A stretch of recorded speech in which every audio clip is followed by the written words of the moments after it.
All right, Ryan.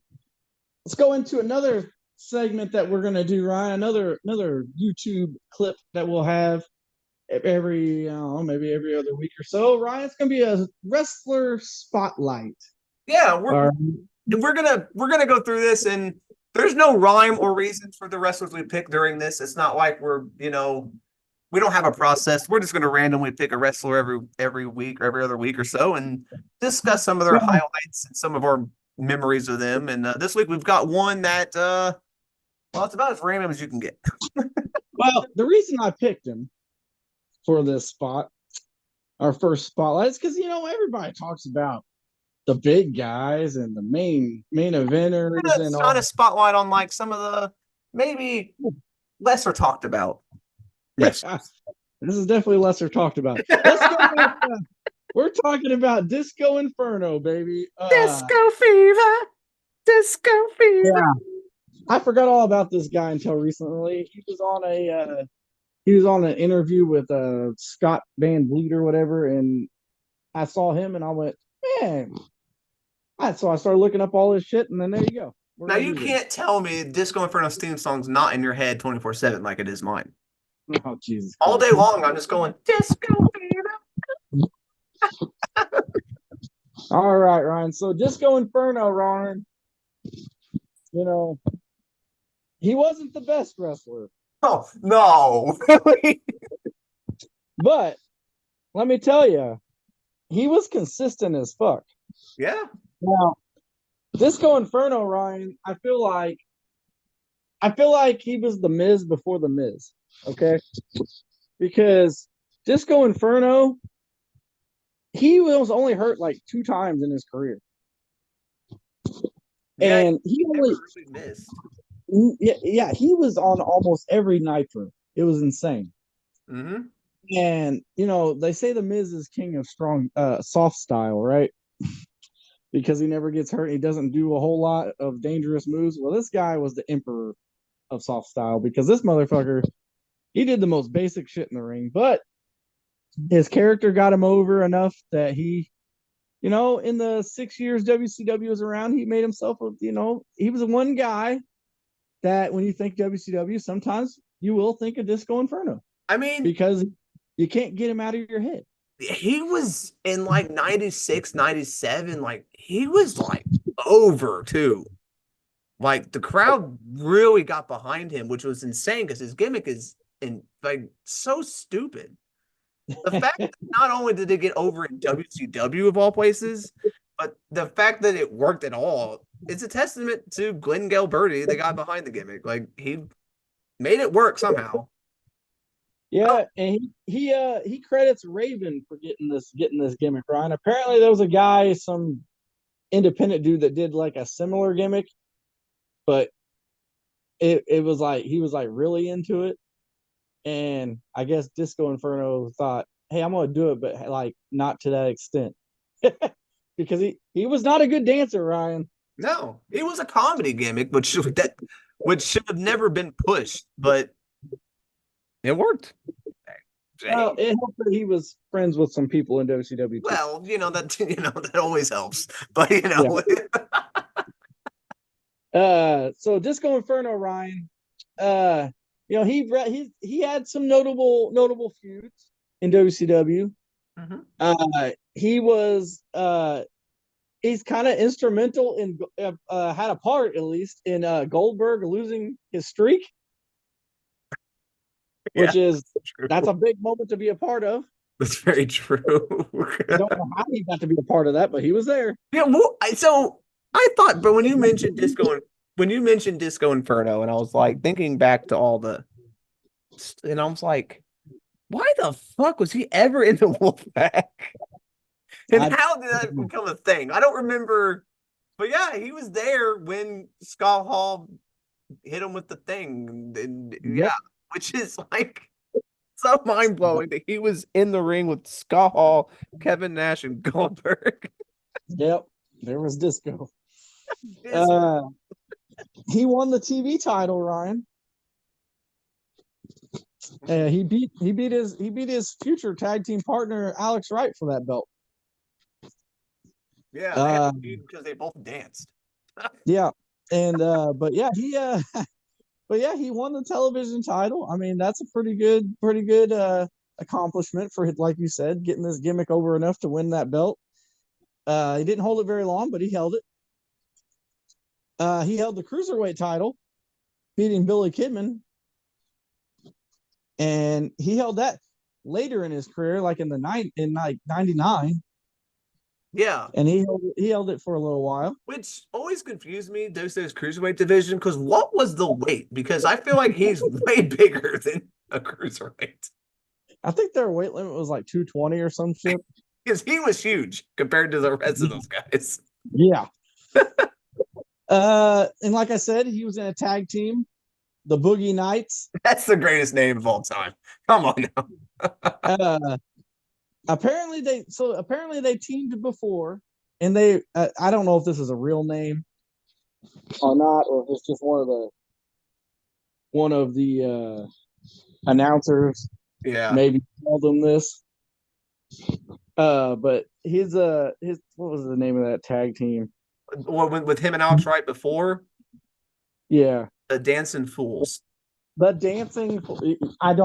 That's I bad. don't think that was their official like name. I think that's just what everyone called them.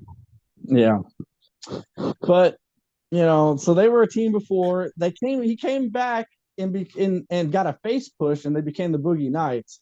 This was for everyone realizing this was 2000s WCW. So Yeah, and he was supposed to win the tag team titles, Ryan, but he got hurt. He got hurt, and General Rection took his place and won the tag team titles with Alex Wright.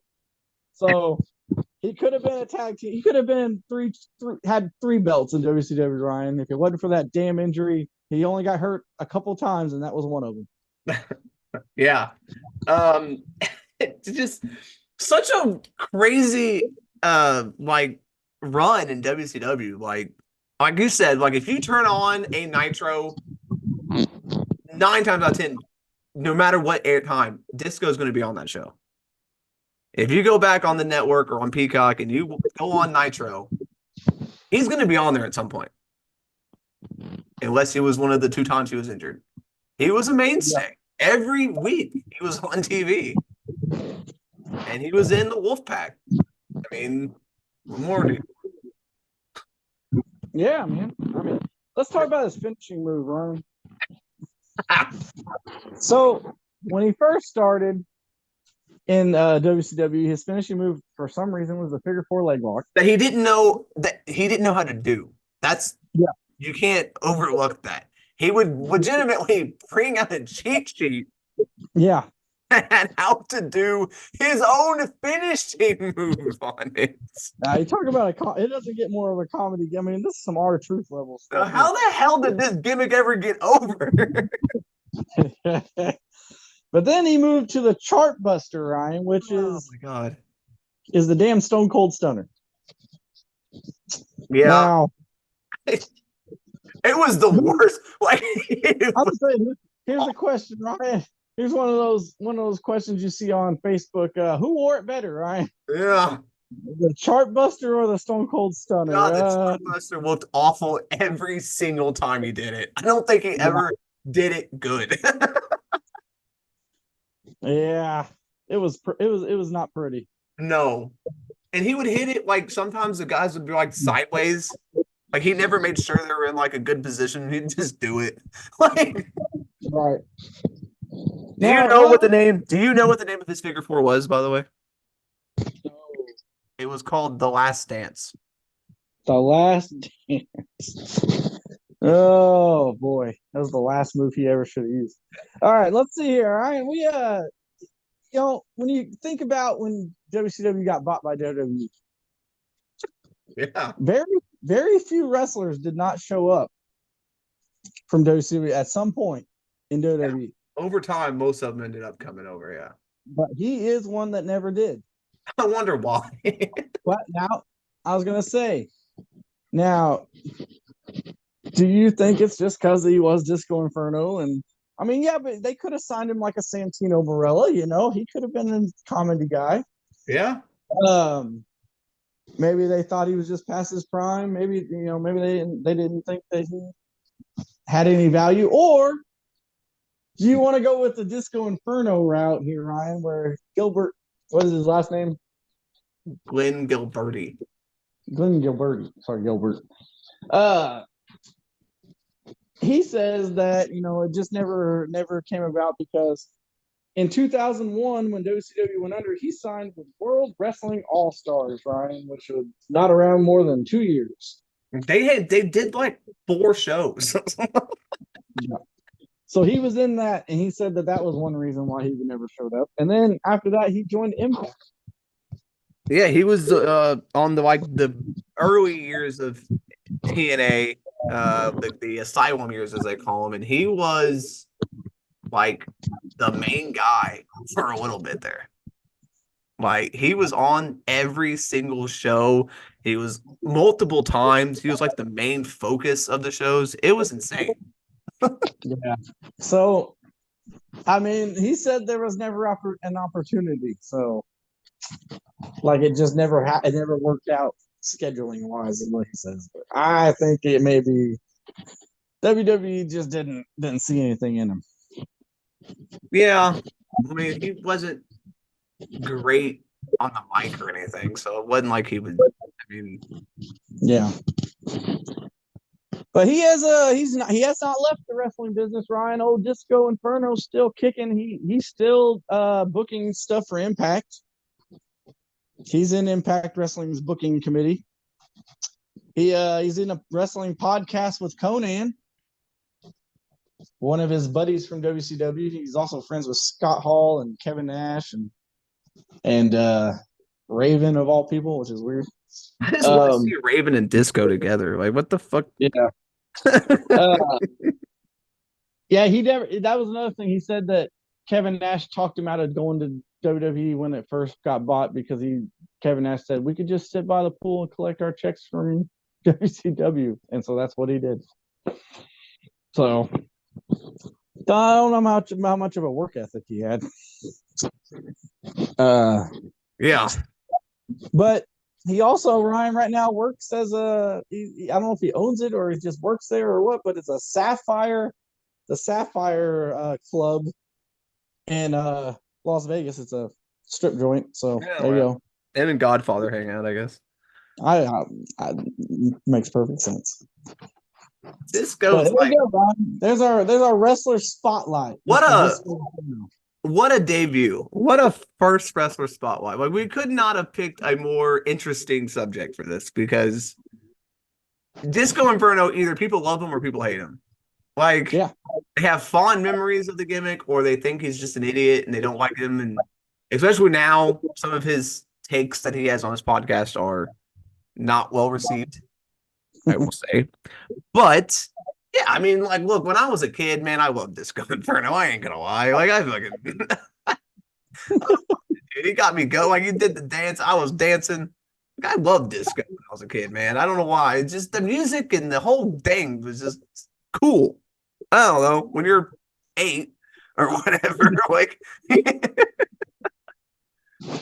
But again, the fact that he ever got over with the crowd, like, yeah, because he could have got over with the boys in the back and he had friends, but the crowd liked him, so it worked. I don't know how a fucking disco gimmick in the late 90s worked, but it did.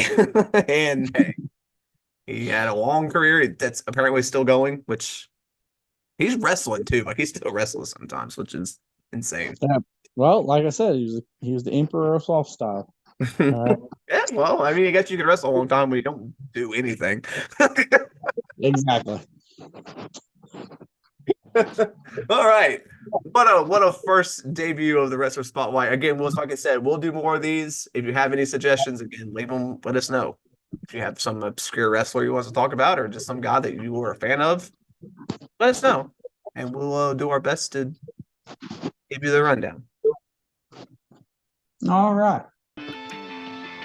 Thank you for watching another Squared Circle Speak video. As always, be a smart mark. Hit that like button. Put a comment down below. body slam that subscribe button. Share this video around with your friends, your family, even your enemies. And as always, don't let that 10 count get you. We'll see you in the next one.